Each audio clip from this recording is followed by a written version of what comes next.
अस्सलाम वालेकुम स्टूडेंट्स, इस वीडियो में मैं एक्सप्लेन कर रही हूँ third line of defence immunity वाले चैप्टर से, जिसमें सबसे पहले है रोल ऑफ मोनोसाइट्स। मोनोसाइट्स का इम्यूनिटी में रोल एक्सप्लेन करने से पहले सबसे पहले मोनोसाइट्स की डिटेल है कि what are monocytes, how they are formed. So students, monocytes क्या हैं? They are the types of white blood cells. White blood cells की ये टाइप्स है which are produced in lymphoid tissues. Lymphoid tissues हमारे lymphatic system का हिस्सा है, जिसमें आ जाते हैं spleen, thymus gland, bone marrow.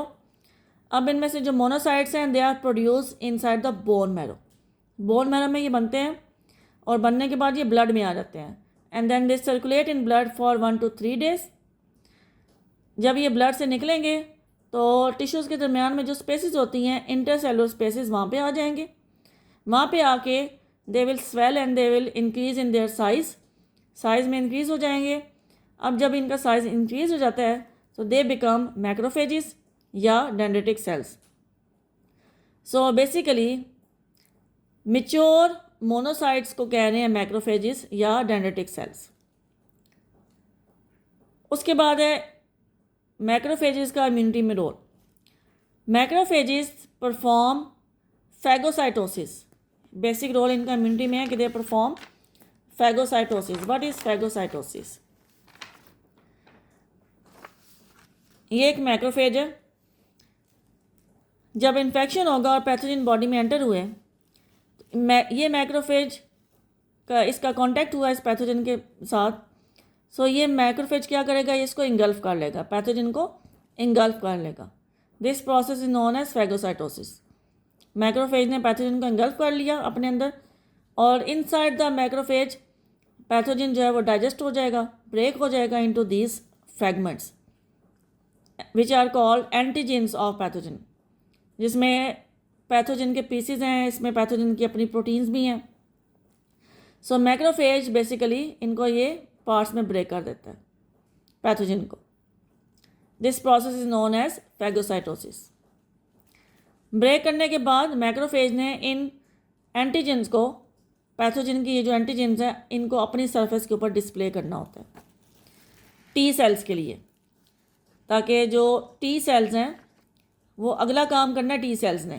तो जब तक ये यहाँ पे डिस्प्ले नहीं होंगे टी सेल्स को नहीं पता चलेगा। सो मैक्रोफेजेस ने इन एंटीजेंस को अपनी सरफेस के ऊपर डिस्प्ले करना है for break down of these antigens, क्योंकि ऑब्वियसली पैथोजेंस को कम्प्लीटली ख़त्म करना है। तो अभी मैक्रोफेज ने सिर्फ उसको पार्ट्स में ब्रेक किया, अगला काम जो है वो टी सेल्स करेंगे। अब जब मैक्रोफेजेस ये फैगोसाइटोसिस परफॉर्म कर रहे होते हैं, that time they are also releasing 100 different compounds, जिसमें आ जाते हैं एंजाइम्स, इंटरफेरॉन्स जो कि प्रोटीन्स हैं, और एक स्पेसिफिक प्रोटीन है जिसका नाम है इंटरल्यूकिन 1। अब ये इंटरल्यूकिन 1 क्या करेगी? ये दो काम करती है। नंबर 1, ये फीवर कॉज करेगी और अदर डिफेंस मैकेनिज्म को प्रमोट करेगी। इन्फेक्शन में जो फीवर होता है, जो कि एक इम्यून रिस्पॉन्स है, वो इंटरल्यूकिन 1 उसको कॉज करती है। दूसरा काम इसका क्या है? इसने एक्टिवेट करना है टी सेल्स को। जब टी सेल्स एक्टिवेट हो जाएंगे तो T cells will release another protein interleukin 2 that will stimulate और एक्टिवेट्स बी सेल्स। अब ये जो प्रोसेस है सारा इसका मैक्रोफेजिस का, ये टी सेल्स के साथ लिंक्ड है। आगे टी सेल्स की एक्टिवेशन में ये रिपीट होगा, क्योंकि मैक्रोफेजिस और टी सेल्स दोनों मिलके काम कर रहे हैं। उसके बाद डेंड्रिटिक सेल्स आ जाते हैं। डेंड्रिटिक सेल्स का काम मैक्रोफेज जैसा ही है। दे आल्सो परफॉर्म फैगोसाइटोसिस, जिसमें इन्होंने पैथोजेंस को इंगल्फ करना है, उनको ब्रेक करना है और उनकी एंटीजेंस को अपनी सरफेस पे डिस्प्ले करना है। तो डिफरेंस कहाँ पे होगा? डिफरेंस होगा इनकी लोकेशन के ऊपर, कि बॉडी के कौन से एरियाज़ में मैक्रोफेजेस काम कर रहे हैं और बॉडी के कौन से एरियाज़ में डेंड्रिटिक सेल्स काम कर रहे हैं। काम दोनों फैगोसाइटोसिस का कर रहे हैं। अब आ जाएगा टी सेल्स का role. T cells, T stands for T lymphocyte sales.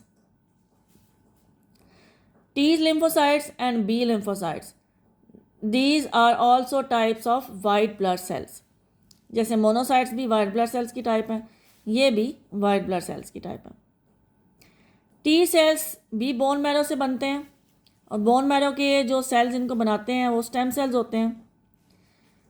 Bone marrow में जब ये बनते हैं तो वहाँ से बन के ये चले जाते हैं, माइग्रेट कर जाते हैं टुवर्ड्स द थाइमस ग्लैंड,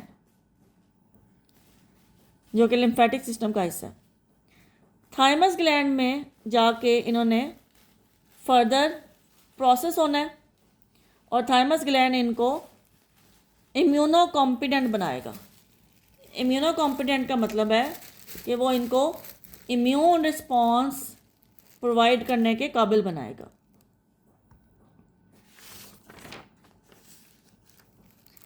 उसके बाद डेफिनेशन है सेल मीडिएटेड रिस्पॉन्स क्या होता है।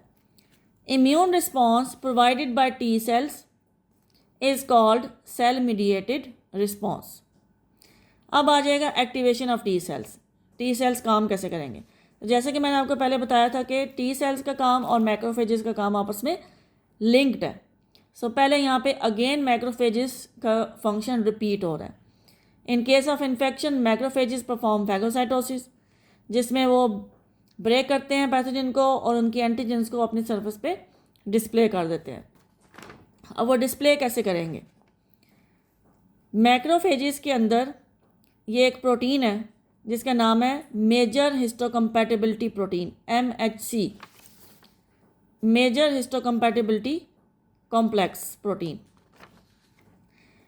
मेजर हिस्टोकम्पैटिबिलिटी कॉम्प्लेक्स जो है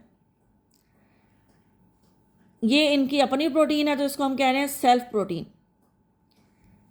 इसके साथ इन्होंने ये एंटीजन को अटैच करना है। एंटीजन यहाँ पे क्या रिप्रेजेंट कर रहा है? एंटीजन किसका पीस है? एंटीजन पैथोजन का पीस है जिसके अंदर पैथोजन की प्रोटीन है। तो ये मैक्रोफेज की अपनी प्रोटीन तो नहीं है ना, सो इसको हमने नाम दे दिया नॉन सेल्फ प्रोटीन। ये मैक्रोफेज की अपनी प्रोटीन है MHC, ये सेल्फ प्रोटीन हो गई, ये होगी नॉन सेल्फ प्रोटीन। दोनों को अटैच हो जाएंगे, ये एंटीजन इसके साथ अटैच हो जाएगी, तो ये एक कॉम्प्लेक्स बन जाएगा जो इसको हमने नाम दिया self non self complex. Self protein ये वाली है MHC, नॉन सेल्फ ये वाली है पैथोजन का एंटीजन, ये कॉम्प्लेक्स बन गया। इस तरह से उन्होंने एंटीजन को अपनी सरफेस पे डिस्प्ले कर दिया। मैक्रोफेजेस जब ये एंटीजन को अपनी सरफेस पे डिस्प्ले कर देते हैं then they become APC। APC means antigen presenting sales.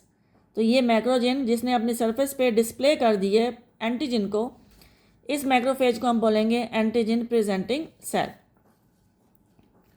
उसके बाद क्या होगा? उसके बाद मैक्रोफेज एंटीजन को डिस्प्ले करने के अलावा इंटरल्यूकिन 1 भी बना रहे हैं।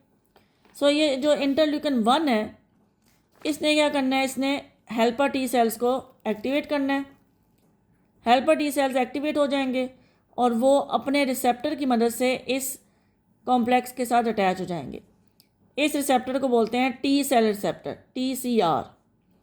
ये हेल्पर टी सेल्स के ऊपर लगा होगा। Helper T cells one of the types of T sales हैं। टी सेल्स की भी डिफरेंट टाइप्स हैं आगे से।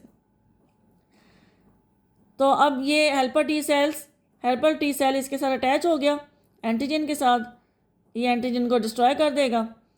सेकेंडली ये एक और काम करेगा, T helper cell will also release interleukin 2। Interleukin 2 protein जो इसने रिलीज़ करनी है, उसने क्या करना है? उसने हेल्पर टी सेल्स को, इस प्रोटीन ने इसी सेल को स्टिमुलेट करना है कि ये डिवाइड हो, मल्टीप्लाई हो और इसके डिवीजन से another type of T cells बने जिसका नाम है cytotoxic T cell. B cells भी बने, बी लिम्फोसाइट सेल्स, और फर्दर टी हेल्पर सेल्स भी प्रोड्यूस हों। मीन्स एंड इंटरल्यूकिन 2 क्या करवा रही है? वो सेल्स की मल्टीप्लिकेशन करवा रही है। इससे होगा क्या? इम्यून रिस्पॉन्स इन्हेंस होगा, फास्ट होगा, ताकि जितने भी APC आ रहे हैं उनके ऊपर जो एंटीजेंस लगी हुई हैं उनके साथ ये अटैच होकर उनको डिस्ट्रॉय कर सकें और इन्फेक्शन को ख़त्म कर सकें। सो ये इनका रिस्पॉन्स है जो इतना यहाँ तक लिखा हुआ है कि they become antigen presenting cell. उसके बाद फर्दर जो है वो ये लिखा हुआ है कि हेल्पर टी सेल्स अटैच हो जाएंगे एंटीजन के साथ TCR की मदद से, इंटरल्यूकिन 2 बनाएंगे, एंटीजन को डिस्ट्रॉय करेंगे। इंटरल्यूकिन 2 जो है इनको स्टिमुलेट करेगी हेल्पर टी सेल्स को, कि वो डिवाइड हों और different type of T cells और बी सेल्स बनाएं। एक दफ़ा इसको मैं समराइज़ कर देती हूँ। थर्ड लाइन ऑफ डिफेंस में सबसे पहले मैक्रोफेज ने करना है फैगोसाइटोसिस, पैथोजन को इंगल्फ करके उसको ब्रेक कर दिया पार्ट्स में, एंड जिसको बोल रहे हैं एंटीजेंस पैथोजन के। इनको MHC की मदद से अपनी सरफेस पे डिस्प्ले कर दिया। फिर इंटरल्यूकिन 1 प्रोटीन भी सिंथेसाइज की। इंटरल्यूकिन 1 प्रोटीन ने हेल्पर टी सेल्स को स्टिमुलेट किया। हेल्पर टी सेल्स अपने TCR की मदद से, अपने इस रिसेप्टर की मदद से आके इस कॉम्प्लेक्स के साथ, एंटीजन और MHC के कॉम्प्लेक्स के साथ आके लग गए, एंटीजन को डिस्ट्रॉय कर देंगे। प्लस इंटरल्यूकिन 2 प्रोटीन बनाएंगे। वो प्रोटीन क्या करेगी, वो प्रोटीन इन सेल्स को मल्टीप्लाई करवाएगी, डिवाइड करवाएगी और different type of T cells और बी सेल्स बनवाएगी। Thank you.